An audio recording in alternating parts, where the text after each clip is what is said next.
Shabbat Shalom, friends, and welcome to the community Betor in Guatemala City. We are in our last parasha in our cycle tutorial, and we are also in the festivity of Sukkot. So we're going to talk a little bit about the happiness that the Torah has ordered that has to be in our hearts in those 7 days of Sukkot in order to be on our way to Ishmini Atzeret.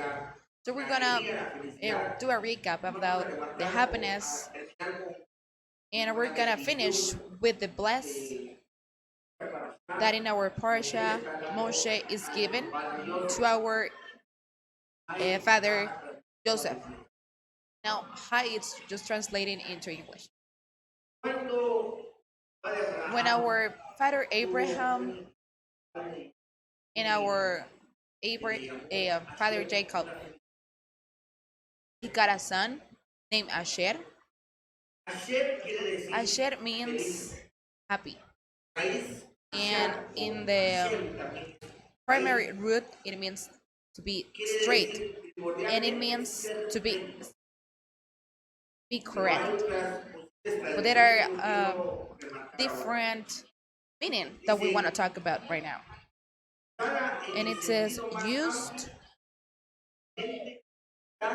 in the broadest sense, specifically be stable, correct, and happy. And happy is one of the characteristic of Asher that means happiness or happy, being honest. Another traduction for that is governor or govern or guide. I'm gonna emphasize in stability to be stable, honesty, and like a governor, like a specific characteristics of happiness in a Hebrew point of view. Someone that doesn't have those characteristics cannot be happy. That's why last time I was talking about the sanguineous guy.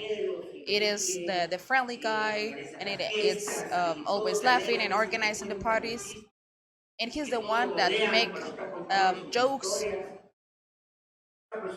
It is a person, as I said before, it looks happy, and it transmits a positive vibe, and it catch all the attention of the people.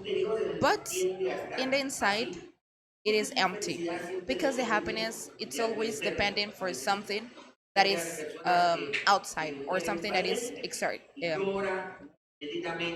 Like if a familiar died, that person is crying a lot, but like 5 minutes later is making a joke again because it's just living the moment. He doesn't suffer anything that is like strange to that. But that happiness that the Torah says that we need to be on Sukkot, it means, or in the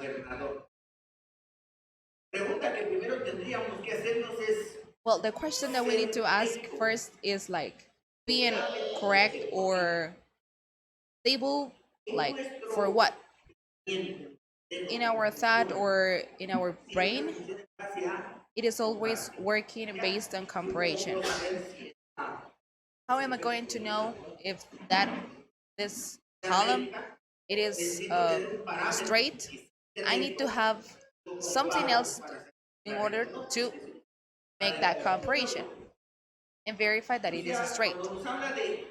So when it talks about being stable, what does it mean? What is stable? Why I'm asking you this? Because for a lot of people today, suffering of stress is totally normal, and that doesn't create an instability, but it does. What for some people it is normal, for the rest it is not normal. So that's why the question being straight and stable for what? What are um, what are we going to use to compare if you're straight or stable? What are we gonna use for that? In Sukkot or in our sukkah, as like the one we have right here, it is done by things that are totally um, that are not permanent.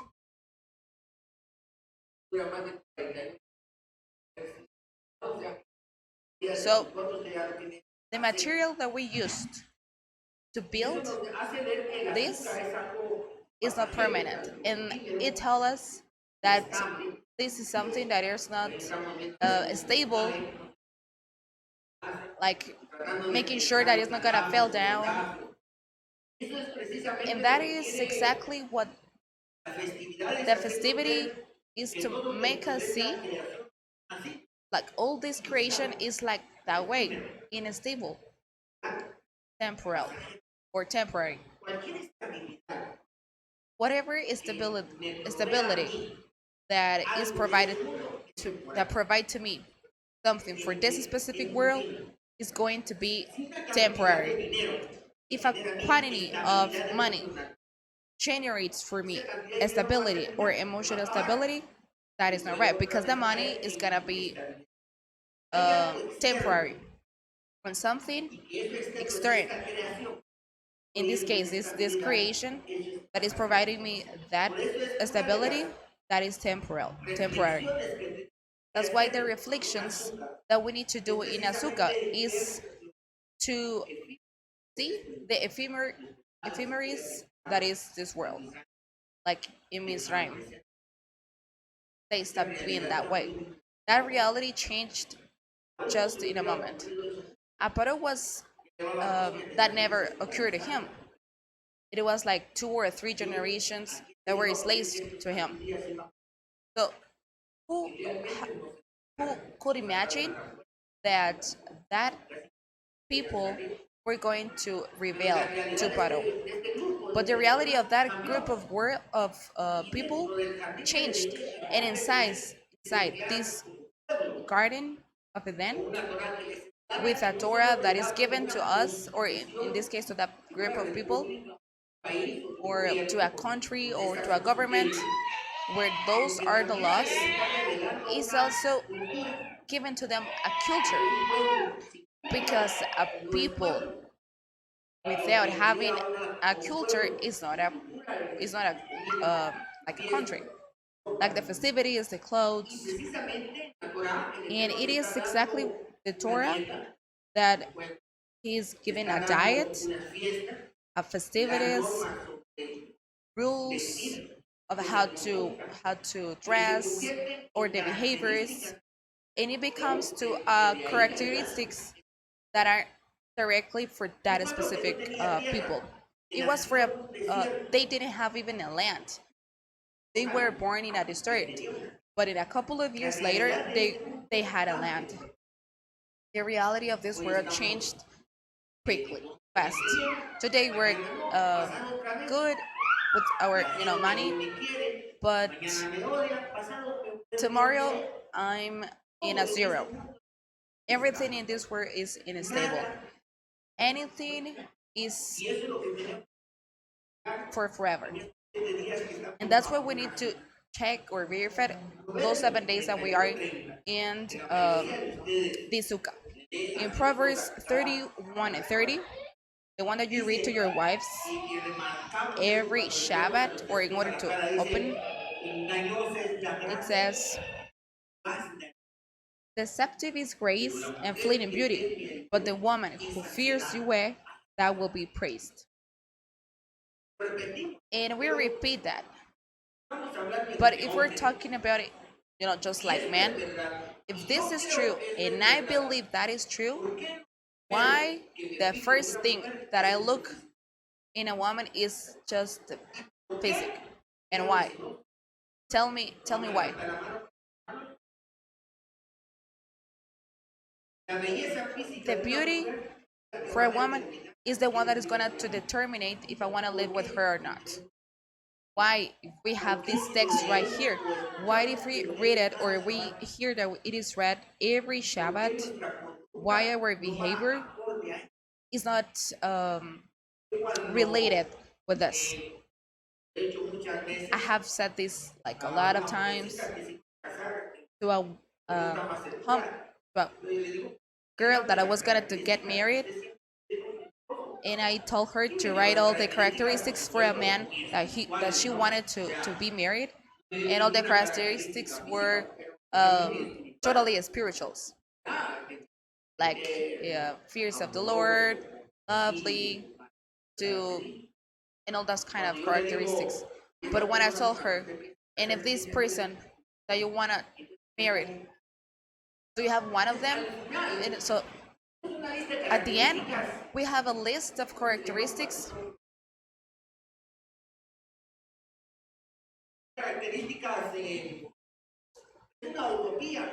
It is a it is just like an illusion, but at the end, those characteristics are not where we're gonna to or to define. So this is exactly with the men as well. We fell in love, or when are you gonna tell, or do you tell this to your woman, like that honesty that you have? You're not gonna talk about those kind of characteristics. You talked about the eyes, the hair, the body, the smile, but you never result a characteristic directly of that woman that you're married at the moment. You have never told those kind of compliments to a woman, and I'm not sure how a woman is going to get that kind of compliment. It's like a boyfriend. It's giving a kiss in the forehead. It's like, am I a kid or what exactly? So what I want to tell you, or yeah, what I want to tell you or make you understand is that on these ways, if you're gonna to reflect just a few, we are honest. Just a few, we took those values like on, and we live based on those. Living what is this all that superficial things, that what is just in a temporal. It says, but the woman who fears Yahweh, that will be praised. Halal, to be clear, origin of sound, but usually color, like shine, from here, show, and bright. It's like, oh my god, you got a very beautiful woman, or like how prudent is your wife. That's what we want to, or we want to get the attention, the behaviors, the values of a woman, and that's where it comes the, like, if we want to make the man to look at you, you have to be the way that you go, like being straight. So you have to like cover your body, so if the person is gonna be attracted to you, that is specifically is what is going to attract. If you cover your legs, if you don't cover that, you will get men that just are attracted to you by the physique and all those characteristics that you put on Yom Teruah, like give me a man that is first of you, just just and all of that is gonna go just to the trash, because you're getting a different kind of men to your life. So there is Ecclesiastes 1:14. I look at all the works that are done under the sun. It is talking about everything. And behold, all this is vanity and affliction of spirit. The word vanity can be translated to transient and unsatisfactory.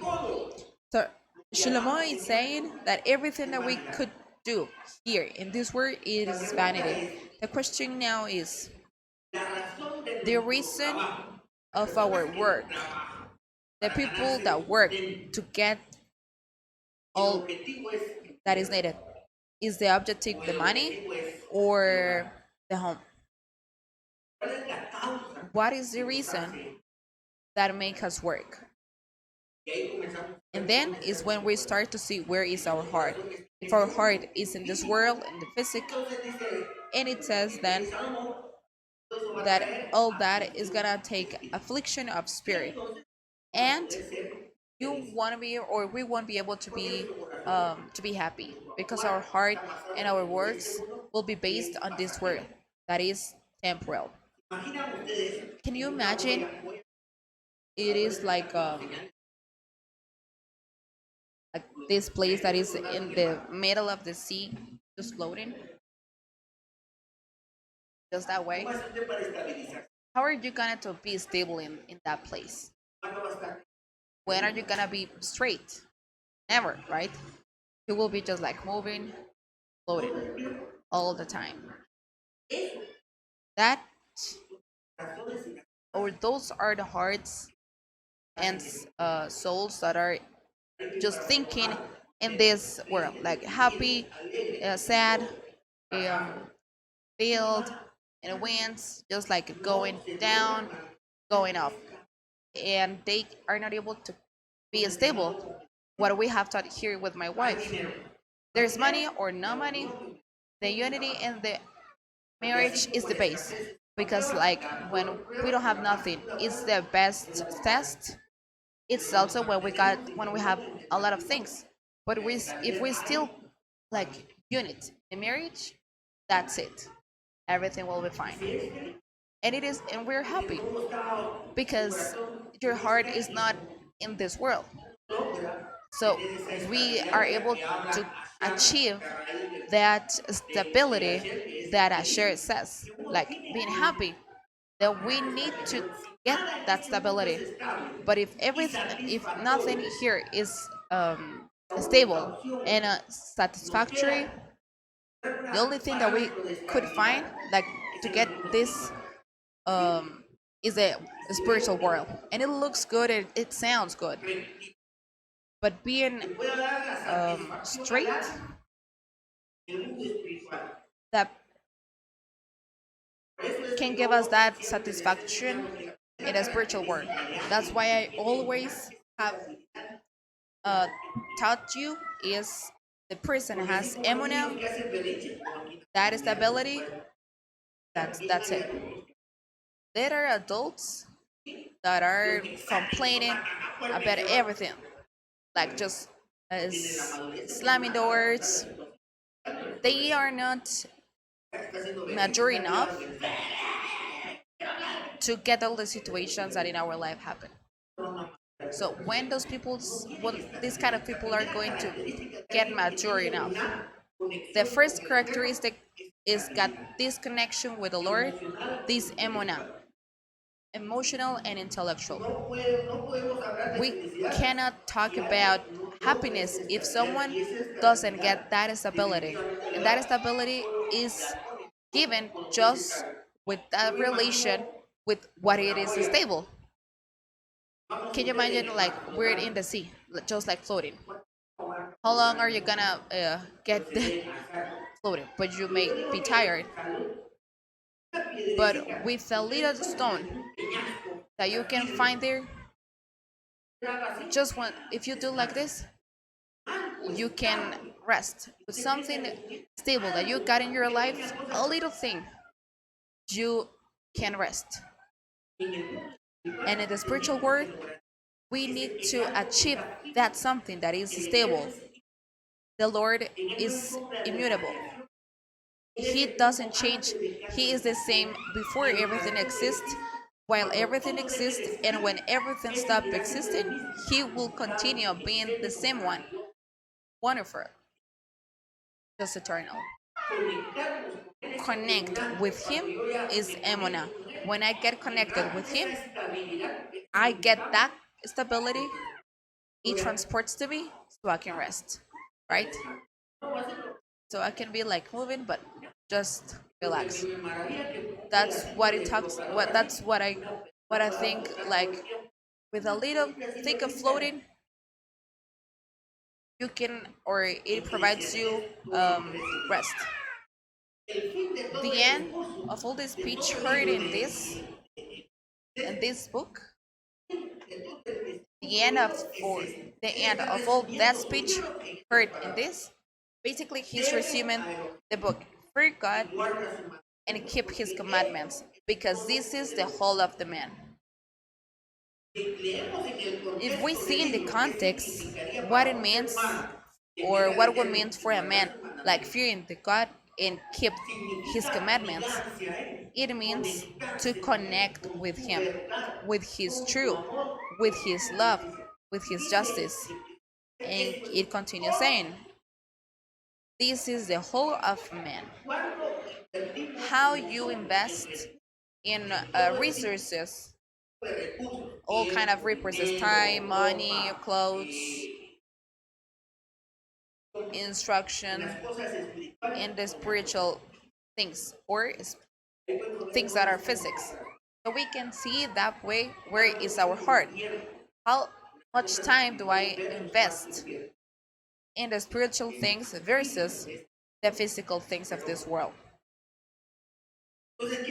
So it means that fear God talks to us of a memona, and the comment, the misbot, tell us about living inside His mercy, and that's what it give us stability. So just a person that has this emuna with the Lord can get thus this emuna of I'm sorry, this commandment to be happy, because the happiness normally in normally we feel it when everything works under our plan. When everything is good to us, we're happy, right?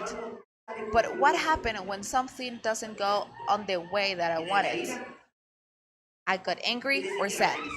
So it means that happiness is external, it's not something that is inside me directly. It is a status that I have inside of me. So it means that I can't be happy, I can't be stable. And the only stability comes, I'm sorry, directly of the Lord. So now, honesty. The honesty, what avoid us, or yeah, what avoid us to be happy? It's directly this value that we give to the vanity, for like azúcar, for example, that is this world. And what people, or and the people that lives inside the suka. Why a prison that is called by the principal of his kids, for his children? Like, are you Joseph? Oh yes, I am. Okay, we got a session with the parents and character emergent. Like it is an emergency, and we need you to be here on Shabbat this Saturday. And we say, okay, yeah, I will be there. So we forgot that it was a Shabbat for the Lord, because the things that are external, that is ephemeris, I gave that important, like I thought that it was more important, and I thought that it will be better to be there. Or do you remember that story?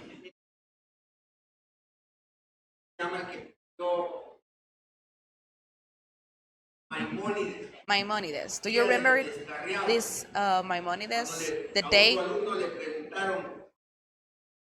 of the people that were not in the way. A question was, at the moment that they broke the rule, they acquired knowledge that they didn't have before. So it means that this fact, like broken the rule, gave them to be better. Getting the conclusion that breaking the rules it's better, because they got a knowledge that they didn't have before. And he said, "Oh yes, actually they did. They acquired knowledge that they didn't have before, but they didn't need it. And this is the knowledge of their reliability, because the good and bad is relative.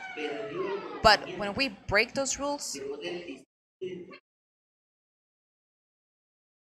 and it comes that like the true and false, and that is when we're failing, because everything in this world is, or in this sukkah, and I'm not I warning you, but the Tuesday we need to put all this away, all this material.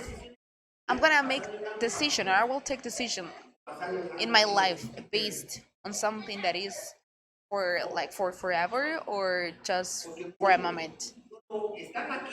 And watch out because a lot of you are here because Paro doesn't need you, or the teacher of your children, or the neighbor that needed something, whatever. Because whatever happened, you're not here. You left. You live here. So who's gonna do it?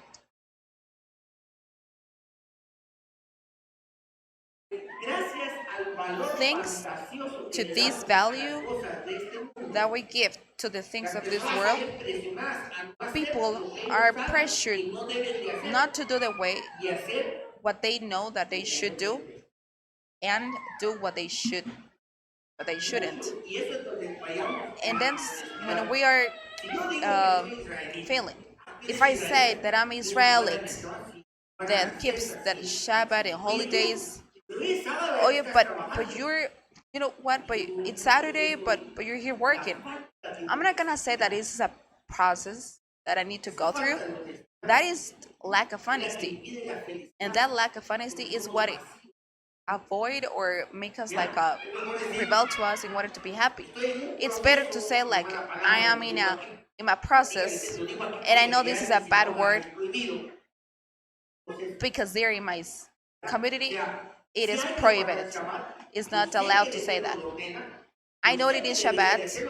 I know what I'm supposed to do, but I don't do it. At that moment, you're honest. But that it's getting closer to happiness. The problem is that when I do something that I shouldn't have to do, here's what I have to do, and there is what I shouldn't. When there is a difference between what I do and what I should do, that is called dishonesty. So I have, I'm being empty, and that doesn't allow me to be happy because I said that I'm doing something, but I actually do a different thing. Say to keep, say that I keep the Torah, and you don't love your neighbor is lack of integrity. All this avoids happiness.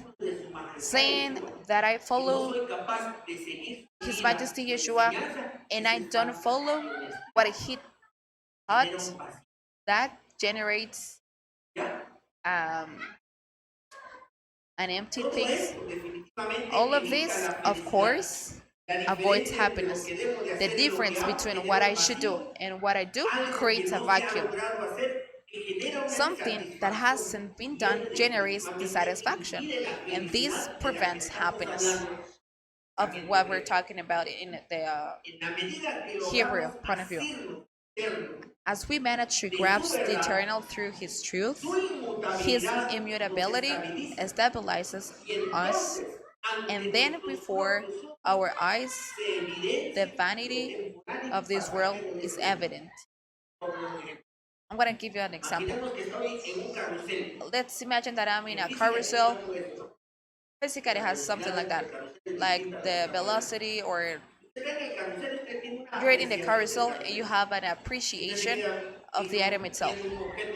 If you're looking at that specifically, you're not gonna be real. You're not gonna realize that it is in circles and circles and circles and circles. When you're in your heart in this world, distress, being angry or sad or depressed, all those kind of variations will be normal. Who hasn't? Who has a problem in the marriage? Everybody's gonna say yes. That is normal. Who doesn't have a problem in the life? What inside is the normal? Once you are out, you realize that all of that is not correct.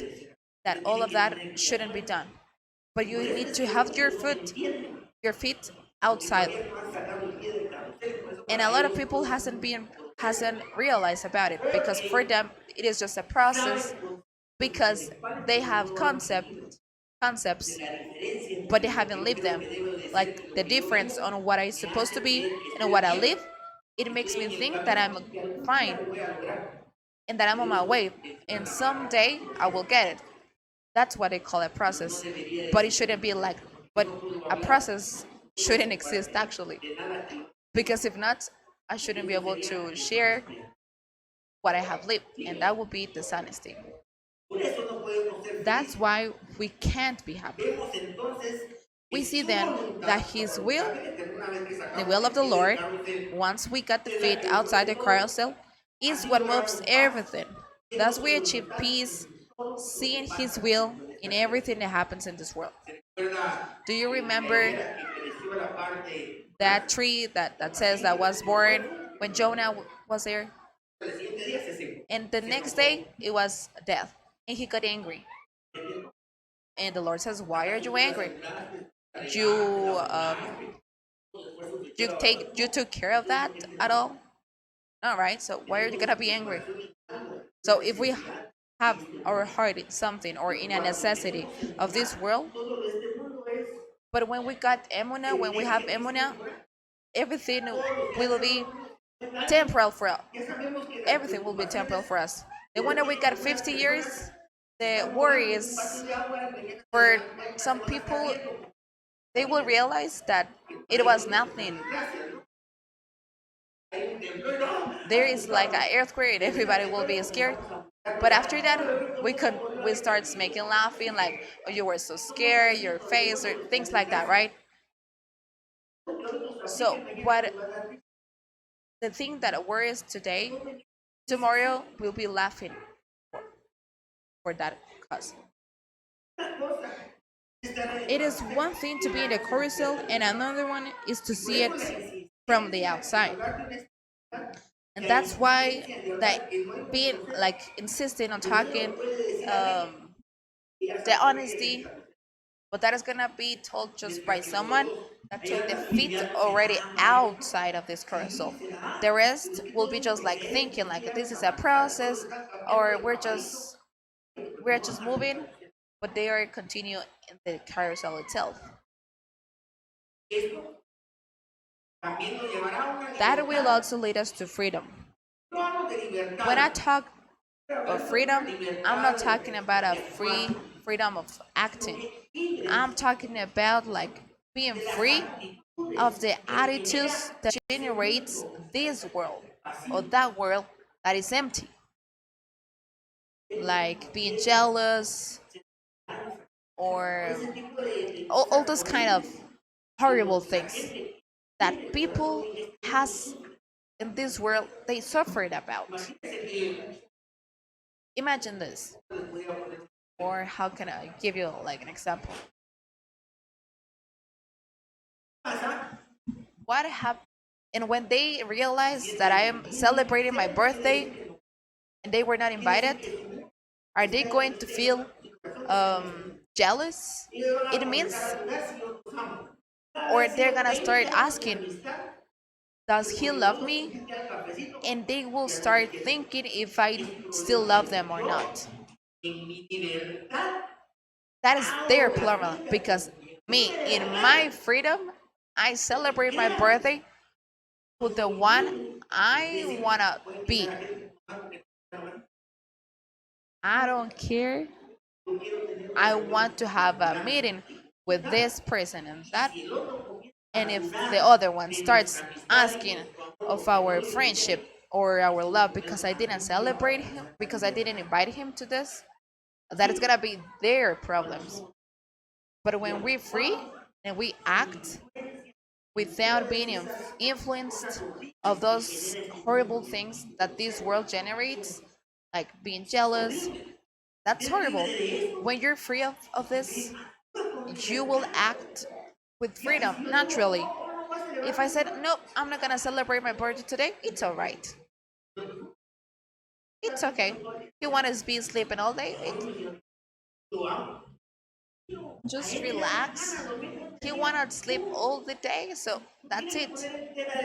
You don't have to start asking the if he loves you or not. And that's why we suffer in the relationships, because we're not free. And I'm not just talking about of acting, like we act based in this world and the people that is in this world. Can you imagine like me with a pet? You're not gonna imagine that, never. But imagine that I buy a pet and opportunity was given to me, and I will with with all my family have vacations for 15 days. Who's gonna take care of the pet? I don't care. For a pet, I'm not gonna avoid that vacation. Like to risk the opportunity of being in a trip for a pet? Come on, guys. Come on. I'm just gonna put it away. He's not gonna die of being hungry. And if it's here when I came back, I will put it again inside. I'm talking about free, being freedom. But you don't realize of how many times you risk the peace for nothing. For nothing that doesn't worth. For something of this world. People, it looks like they were designed to be to don't be happy. Like all their life. They're just looking for reasons to don't smile and laugh. But when we're free, we can be honest and happy. But when we got, but when we are not like that, we won't be happy. We can do a dinner of Shabbat with all this community. Don't worry. I'm not gonna be worried that you don't invite me. I will be happy because you are putting in practice the freedom that I'm teaching you. I'm not going to put never your fidelity to me because you didn't invite me because I'm free and I want you to be free as well. Without this freedom, with being this straight or honest, we can't be happy. But I give another example. Like this story. A lady came to this community like around 3 years, but suddenly she stopped coming. It was like, okay. Like a year later, she contacted me on Messenger. Hi, Yehuda, how are you? And I said, oh, yeah, good. What about you? And she said, I feel something about you, but it's bad. And I said, like, oh, really? Why? And she said, I stopped coming to your to your community, and you never told me anything. And I was like, come on.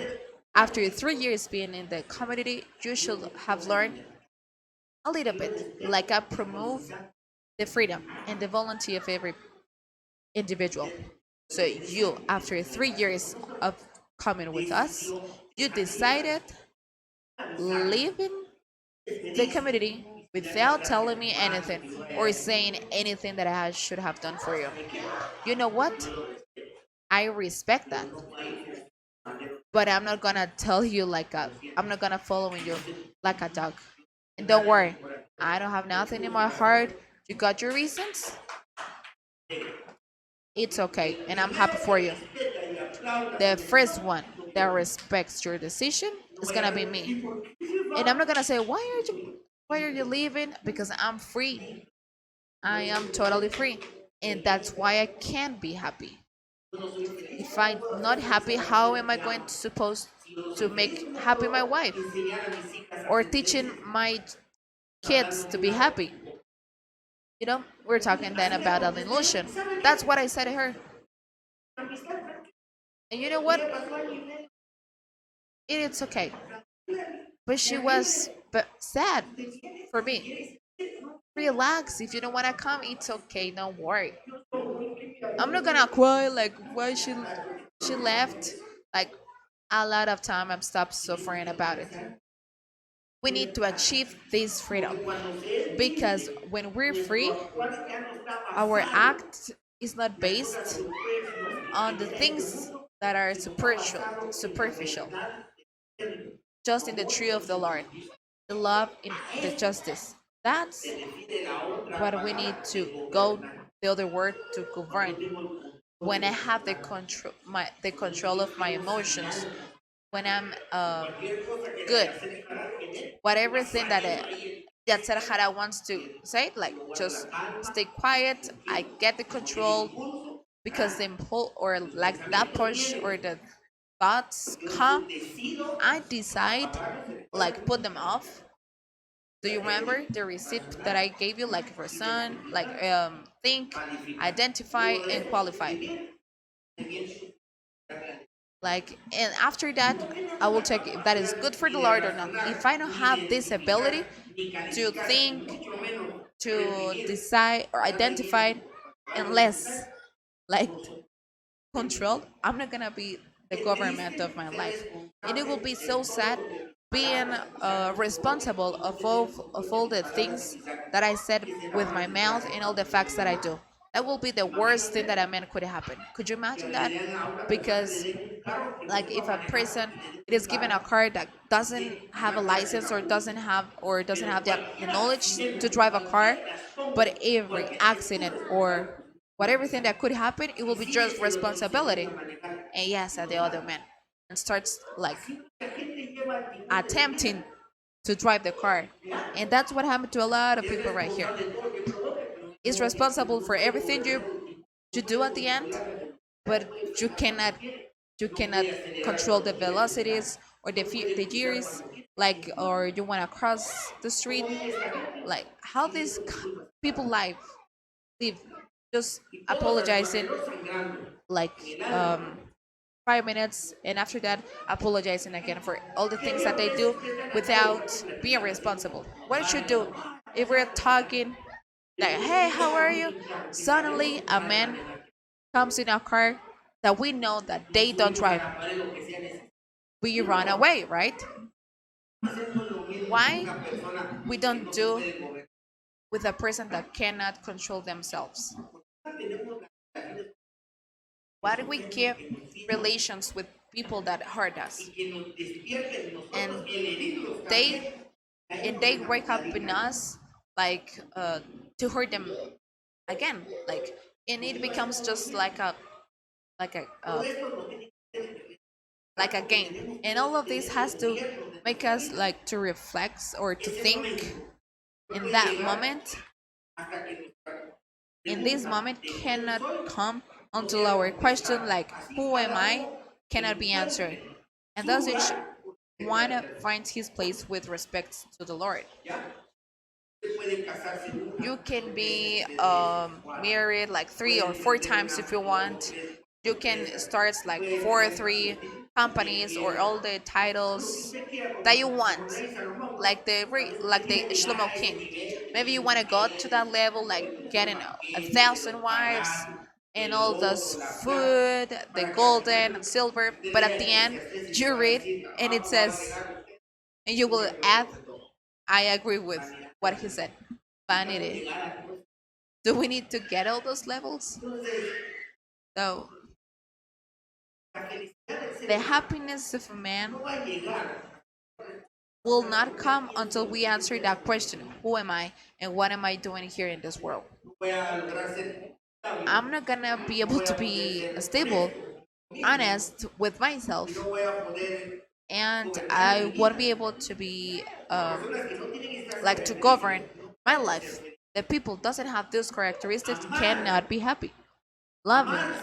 Loving ourselves is finding our place with respect to the Lord. Like this Betty, she is not fighting because Mikal sends in this place. It's like, okay, don't worry about it. Doña, like Mikal is always sad right there, and Betty besides that, and I know that person come and they're not gonna be sit there because that's not their chair. When you already have your place, you don't suffer of jealous and all those kind of things. You are not the one that go inside and you don't run to get your chair because you stop being your I mean the rest of the people like an enemy. sometimes the moms or and the kids that help them like go straight to the chairs because we already know where is our place, and we suffer because we are looking for it based in the values and laws that this temporal world gives to us. That's why we suffer. The answer to this question, who am I, can be given just by the Lord. When you're in your place, the rest can be falling and jumping or whatever, and it doesn't generate to me being jealous and all that because I'm on my place, at my place. And loving our neighbor is helping to find his place. How can I help someone to get his place if I haven't found mine? I can't give something that I don't have. How can I help my neighbor to be happy if I'm not happy? When all those characteristics depend directly, like being honest, stability, and the government that I have over my life, and being honest. When I'm not honest, stable, and I don't have authority over me, how can I teach someone to be happy? Do I find first I need to find my place, connect with the Lord. I get the stability and all those characteristics starts to transform myself, and after that those characteristics I can show them to my neighbor. How? Like sharing each other, like living like, yeah, loving them. So that way my neighbor can find his place. That's why the proverb says like put the instructions to the kid, and all our kids has um all the parents has to help the kids to find their place, and all of us we will be stable. That way we can project that fidelity divine, the love and justice divine that are divine, and that way we can help our neighbor to find his place with his will, with their will, and respecting them. But we cannot give something that we don't have. If I know that I don't have it, I said I can't, I don't have it, and I don't say it is a process because that is just um, like lying to me, like lying myself, being honest, and that way I can get the happiness, the happy. Now the bless that was given to Joseph in Devarim 33:13 of Joseph said, blessed by Yahweh be his land, with the excellence of the dew of the heavens, and with the deep spring that lies below. So it means all.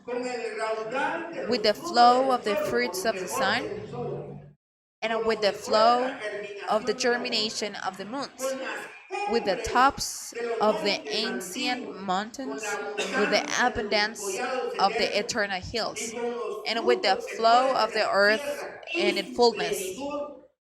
Anyway, the favor of the one who dwelt in the bush come on Joseph's head. This cannot be taken away by anybody. And on the crown of the consecrated among his brothers, Joseph has a place that nobody has else, that nobody else has it.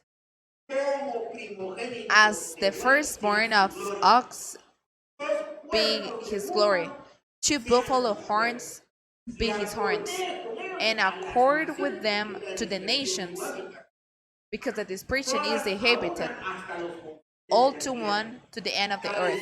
Such are myriads of Ephraim, such thousand of Manasseh. We have a place. We have a reason of being, and we got an objective, a goal. The jealous and all that stuff couldn't have a place in our lives because we know our place. We're not trying to convince or to convince nobody else. We don't want to convince nobody. If someone doesn't want to believe this, it's okay because this is not going to be their place. Because I'm totally convinced that the times, the Ephraim times, are these 70 weeks of Daniel. It's done already. Then the time of the Judah. After that, is that is the time to the Gentiles, and the last time is the Ephraim's time, the restoration of all these things. And I believe that for sure, that all of us that we came of all the religions, and the Lord took us away and put our eyes in a Torah, we couldn't have a different identity than Ephraim. In our wave going there, because there was nobody that will tell them how are they gonna believe is nobody is talking to them. When you go outside the Christendom, I was talking this about with Gladys at night. There is a moment that you have to take away what you had before, like to floating. Remember that? You're like a kid when it starts to like crowding, right? The first reaction is to again take something, and the first thing that you have is the religion of Judah, the Judaism, and you start to live in an identity that is not yours, and that's where you may be ashamed of. I mean, a Jude that wasn't born in Israel, but you continue talking that you're a Jude. Do you think they're not gonna be like offended, right? We start living an identity that is not ours. We start taking a place that is that isn't ours, but that is reaction. But the Lord's already gave us a different one. And he said, you are Ephraim. You are from those 10 tribes that I promised. And he starts to tell us again all that promises. But all the people that goes away from the religion, where are they gonna go? Judah, right? Judaism. They will live the Brit Hadashah, the New Testament. They will denying His Majesty Yeshua because they will be taking a place that is not them, that is not of them. All of my generation, in this generation in Guatemala, they denied already His Majesty Yeshua. All of them, sadly. That's the way. But how? If all of them that are there are Ephraim, it is our responsibility. Show them. Because if the Lord is the one that gives us knowledge, well, they will have a different option. Someone that tells like Torah is not synonym of Judaism. The the classes of His Majesty Yeshua wasn't like that. But who will be in charge of doing that? It's us. The Project Jeremiah. Someone has to talk.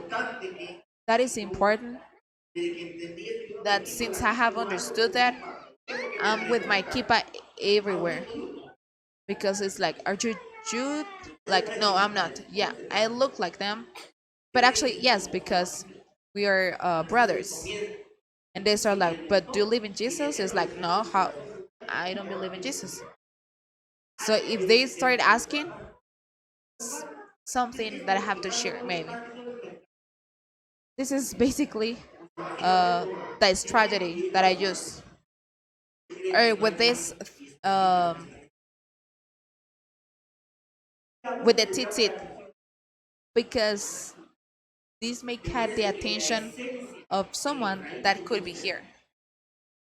Joseph means add in future, to add. The origin of Ephraim is to add because we were at since Jacob when we were born in Egypt inside a woman that was from Israel, and after that we were adopted. Our home, I said, these spirits like inclusive that want to include people that have the ability like come here, have a seat, and I hug them, like make them feel love. Like if I start like put them rules, it looks like more from Judah actually. This genealogy, like what are your last names, where are you from, who was your father, your mom, your grandfather, your grandmom, and what community you were. Like here, it doesn't apply actually because once we thought we were gentles, it, now we said that we are not.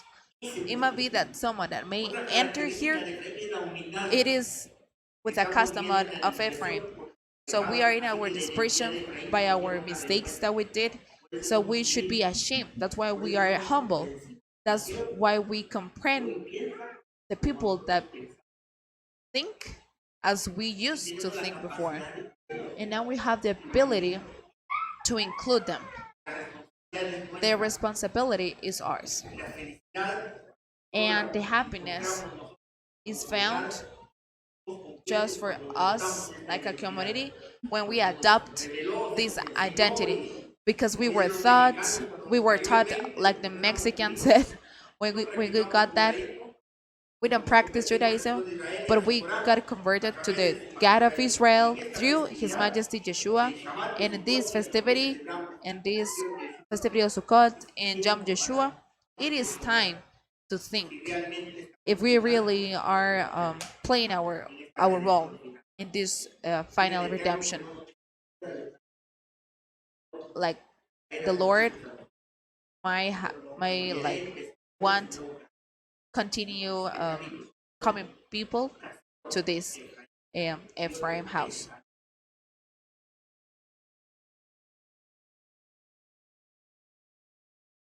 in our homes. Like don't like being there, don't talking to anybody. We're not gonna do anything. We're not doing anything actually. That it is time of Ephraim, and we need to be worried about it. That's why we need to be happy. But we cannot be happy if you're not stable, honest, and go. I mean, like governing our um, emotions.